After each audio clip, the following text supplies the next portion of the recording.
मैं शशिकला उपाध्याय गुड़िया तिवारी के मधुर लोकगीत स्वागत करती हूँ दीदी के चैनल पे।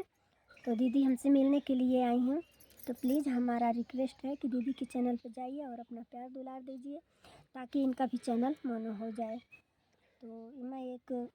गीत सुनाने जा रही हूँ। हमारा गीत कैसा लगा कमेंट में ज़रूर बताइएगा और दीदी के चैनल पे ज़रूर जाइएगा, सर्च करके एक बार देखिएगा, फिर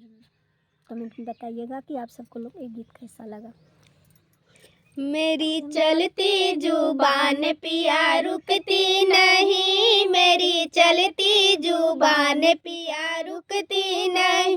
ससुराल वालों से मेरी पटती नहीं, ससुराल वालों से मेरी पटती नहीं, मेरी चलती जुबान पिया रुकती नहीं, मेरी चलती जुबान पिया रुकती नहीं,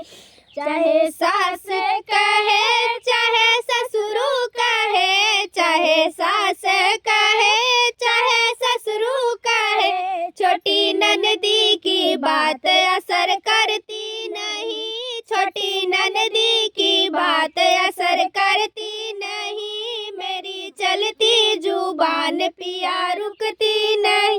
मेरी चलती जुबान पिया रुकती नहीं, ससुराल वालों से मेरी पटती नहीं, ससुराल वालों से मेरी पटती नहीं, मेरी चलती जुबान पिया रुकती नहीं, मेरी चलती जुबान पिया रुकती नहीं, चाहे जेठ कहे चाहे जेठनी कहे, चाहे जेठ कहे चाहे जेठनी कहे, छोटे देवर की बात असर करती नहीं, छोटे देवर की बात असर करती नहीं, मेरी चलती जुबान पिया रुकती नहीं, मेरी चलती जुबान पिया रुकती नहीं।